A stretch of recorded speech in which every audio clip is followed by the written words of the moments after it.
There are a number of reasons why you might want to automate or script different processes. One of these would be that you don't have to be there when it's performing this task. You don't have to watch log files going by. You don't have to wait for an event to occur. You simply have the script provide all of that automation.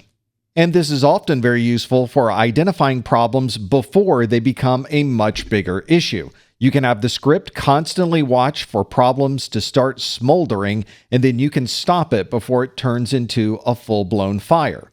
The scripts are also much faster than you are. They are running as fast as your computer can run, which means they don't wait for you to type anything in for input, and there's nothing that you would have to do to make that script operate. And there are probably tasks that you're performing that are repetitious and mundane. This would be a perfect use of a script, and that would leave you with more time to perform more important functions. Scripts are very good at restarting computers. We're certainly familiar with the process. When we run into a problem with Windows, it's very common to turn everything off and then back on again to try to resolve the problem. But why would you want to use that as part of a script? Well, you've probably performed an application update, and the only way for that application update to take effect is to restart a system. But if that server is in a different data center that's located in another country, you might want to have a script perform that reboot process.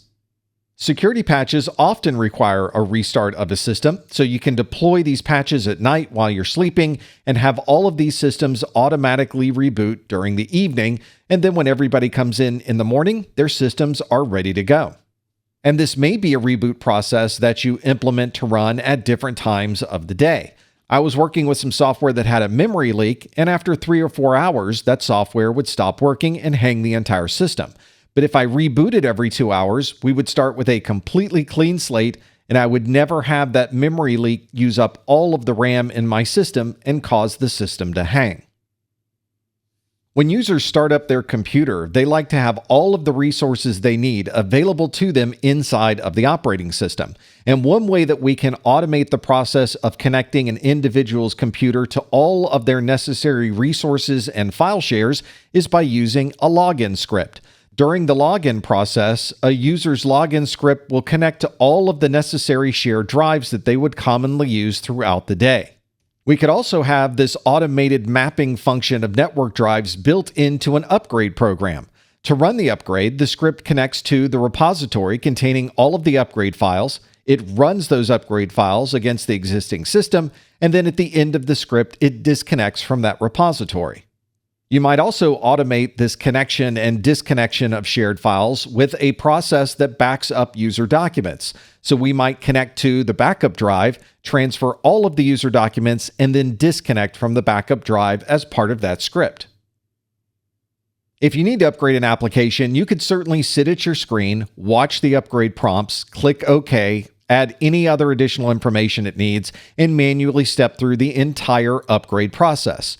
Or you could write a script that does all of this for you. And if this isn't a script, you can connect it to a login process, or you can have the users start the script themselves to upgrade the applications that they need. Upgrading an application is a common task for any IT environment. You would usually have a process that maps the application installation drive. The script then installs the application and maybe includes the information that normally would be manually typed in. It would then disconnect that drive and then restart the system, all automated within the same script. In this course, you've constantly heard us talk about the importance of having good backups, and scripting is a great way to make sure these backups take place either at night or during some type of off hours.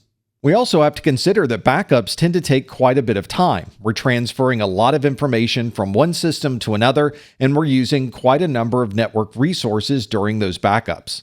So instead of doing this during the day, we set a script to begin the backup process at 1 in the morning. It happens while you're sleeping, and when you come in the morning, your users have the normal system in front of them, but in the meantime, you've now created an entire set of backups. In IT, we have a number of methods that we use to monitor all of the systems that are in our infrastructure and provide reports, alarms, and alerts about how those systems are performing. We can use scripting to be able to automate this process so that the monitoring happens behind the scenes, and we might even be able to solve problems automatically using our scripts. For example, we might have a very important database server that we need to make sure is always up and running. So we might want to monitor CPU usage, memory utilization, and the amount of network traffic to and from that device. You can automate that entire monitoring process using SNMP, built-in monitoring functions, or other third-party monitoring tools. Some organizations will have a script that goes out to all of the systems logged on to the network and perform an automated inventory of the hardware and software of that system. This is a very easy way to keep your inventory database up to date, and you don't have to perform any of this process manually. And many organizations will perform automated vulnerability checks throughout the day. They'll run automated vulnerability scanners that are checking operating systems and applications to ensure that they are running the latest version of those apps, and they check to see if there's any known vulnerabilities that could be a security concern.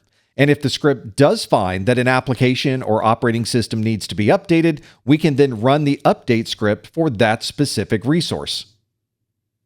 Updates are a constant task in information technology, and you will constantly receive updates about operating systems that need new features or that need to push out security patches, or maybe there are new device drivers for the hardware that you're using so that you get rid of any bugs that may be associated with the old drivers, or perhaps include new features that may be included with the latest set of device drivers. And of course, when a new application is available, we can create a script to be able to push that application out automatically with no user intervention. Of course, scripting is not a panacea. There are still best practices that we have to consider, and we have to also be aware of problems that could occur during the scripting process. For example, if we're installing new software, we might want to make sure that that software is not already infected with some type of malware. Otherwise, we would be distributing this new software to all of these systems automatically and effectively automating the malware distribution process to all of these systems. You might also create a script that makes changes to a system registry. Normally, this is something that you can easily test and confirm that it doesn't affect any other part of the system. But occasionally, you might find that the change that you've made affects other applications and other resources on the network. So it's always a good idea to perform as much testing as possible, but it's also a good idea to have a script that allows you to roll back if that change doesn't work. These scripts are obviously only performing the tasks that you ask them to perform.